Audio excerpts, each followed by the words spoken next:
Good morning and welcome. It's Corporate Governance Platform brought to you by the Institute of Chartered Secretaries and Administrators of Nigeria, ICSAN. I am FEMI. Let me remind you that ICSAN is a leading recognized professional body in Nigeria that is dedicated to enhancing the status and practice of corporate governance and public administration. On the program this morning, we want to look at the managing director's responsibilities as a delegate of the board and head of management. All right, our guest on the program this morning is Mrs. Miriam Adebayo, FCIS, chairman of the Ogun State chapter of ICSAN. She's also managing partner Insight Solicitors. Good morning, Mrs. Adebayo. Good morning, madam. How are you today? I'm very well, thank you. Hope you're good as well. I'm very well. All right. Also with me in the studio is Mr. Delegate, FCIS, Head of Research, ICSAN. Good morning, Mr. Ketefe. Good morning, Fumi. Good morning to you, our guest, Mrs. Miriam Adebayo, FCIS, and all our listeners. Good morning to you. All right, so we're going to take this message. Of course, we'll be right back. The world is constantly evolving into a knowledge-based economy where skills and competencies constitute the lifeblood of public and corporate governance. You therefore need to empower yourself to fit into this new world by gaining basic knowledge and improving your skill set in the governance-focused disciplines. That is why every aspiring as well as practicing professional in governance field needs ICSAN. ICSAN. What is ICSAN? ICSAN is a leading statutorily established professional body dedicated to enhancing the status and practice of corporate governance and public administration. ICSAN members are trained as chartered secretaries and administrators. Who are chartered secretaries and administrators? Chartered secretaries are high-ranking governance professionals with a broad base of skills, unique amongst other professions. They are trained in law, finance, accounting, administration, strategy development, and corporate governance. In today's world, chartered secretaries and administrators discharge a wide range of duties and responsibilities, including functioning as chairmen of companies, executive directors, non-executive directors, company secretaries, risk managers, compliance managers, board evaluators, and corporate governance evaluators. That is interesting. How then do I become a chartered secretary and administrator? Good. Go to the Institute's website, www.icsan.org. You can also visit the National Secretariat of ICSAN at Plot 6, Elephant Cement Way, Alausa, Ikeja, Lagos, to get full information on how to become members. ICSAN, the hub of governance professionals. All right, as I said earlier, we're looking at the managing director's responsibilities as a delegate of the board and head of management. All right, Mrs. Adebayo, let's look at the basic roles of the managing director. Okay, the managing director is actually an employee of the company at any point in time who is involved in the day-to-day management of the company. He serves as, the head of the company in trying to ensure the proper implementation of the achievement of the goals of the company. Employees of the employees relate and report to him at every point in time, and he must ensure at the same time that he protects and promotes the interest of the company in whatever decision he takes that will affect the company or relates to the company.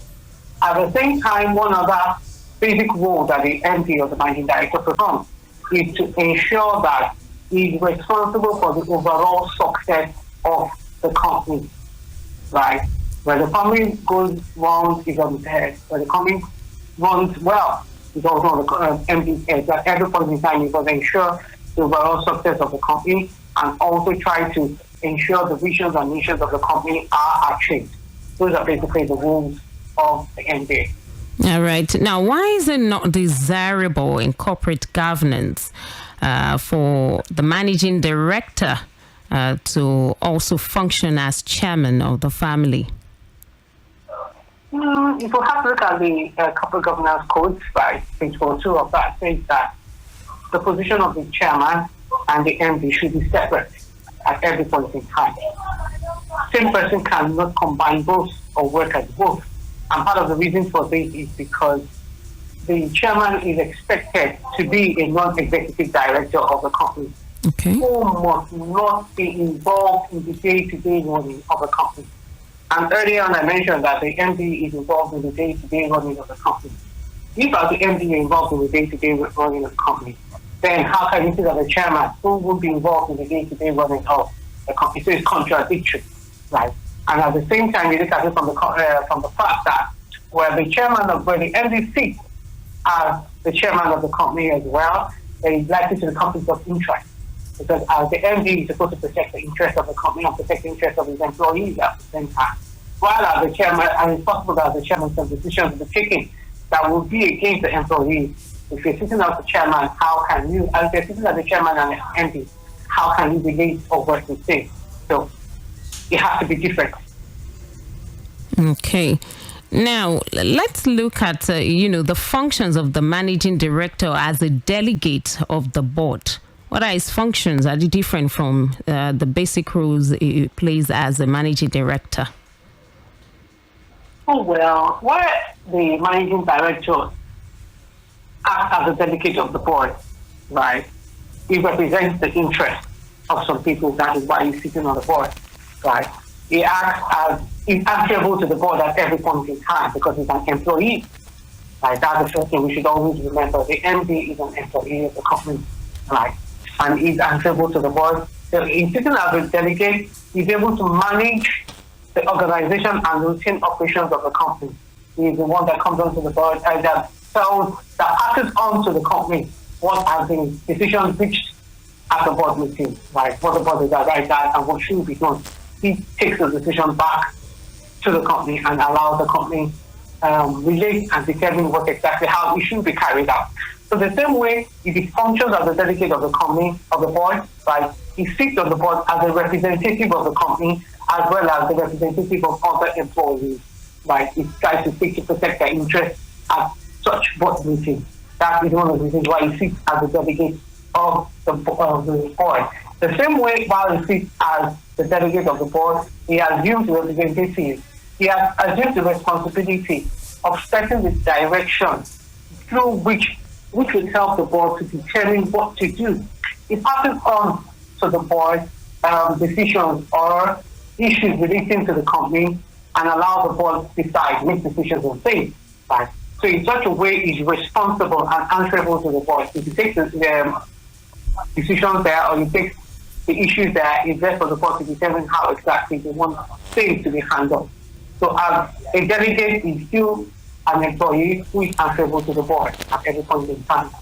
All right. What about his functions as head of management?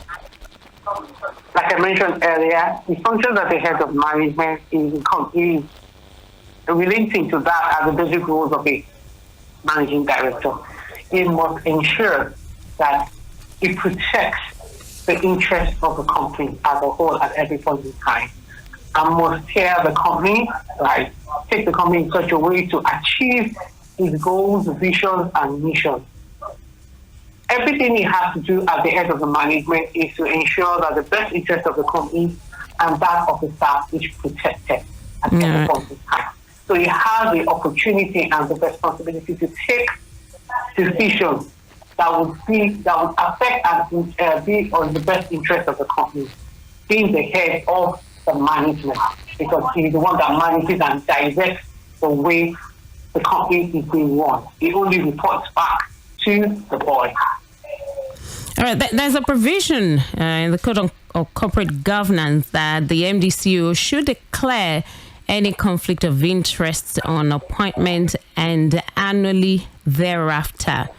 Now, what do you think is the rationale for this provision? Okay, the principle says that the director should declare any appointment and annually thereafter.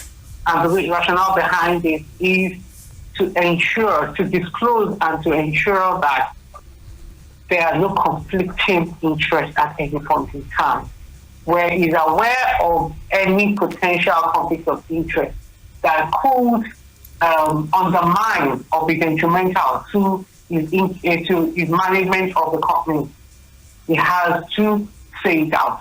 He has to make everybody aware and then allow the board to take decisions on this. So the rationale behind it is to avoid issues, right? To avoid things that will become detrimental or would affect the company negatively at the end of the day.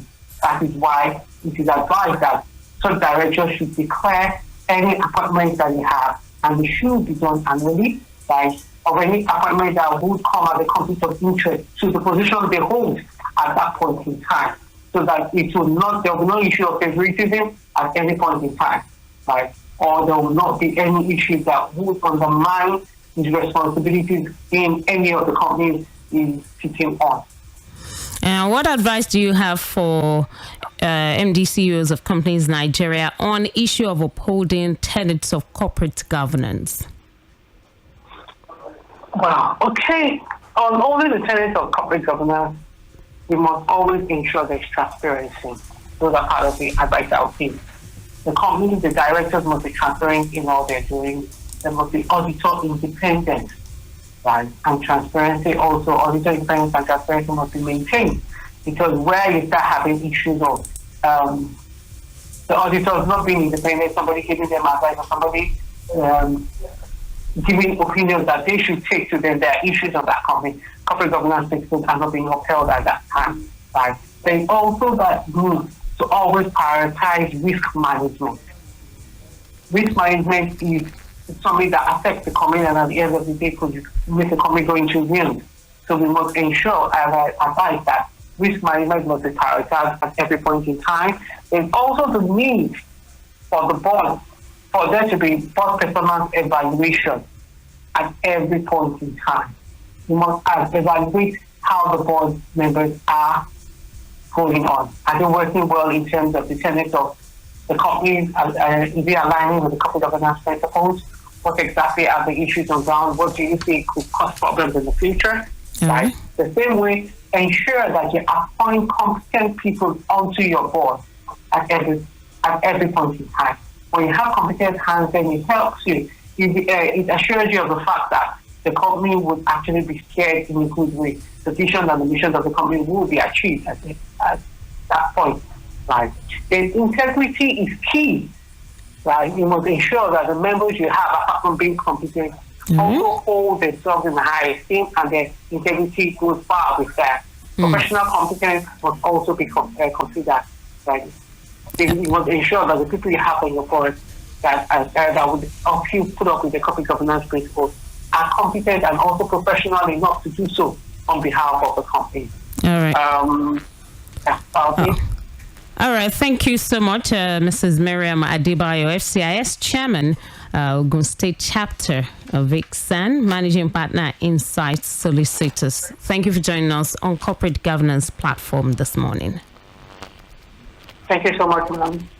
All right. Mr. Ketefe, does ICSAN have any form of training to prepare aspiring professionals for role of Managing Director? Thank you very much, Fumi, for that question. I say that the answer is a straight yes. Okay. We have a training department that is very vibrant.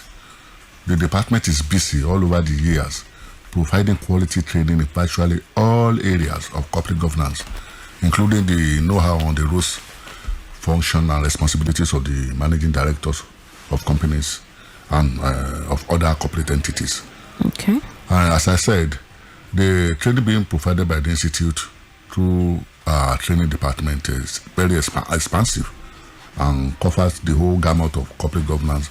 We provide training on themes like effectiveness of the board, induction and continuous trainings of directors, board evaluation, corporate governance audit, role of non-executive directors, role of executive directors, succession planning, risk management, sustainability, among others areas of corporate governance.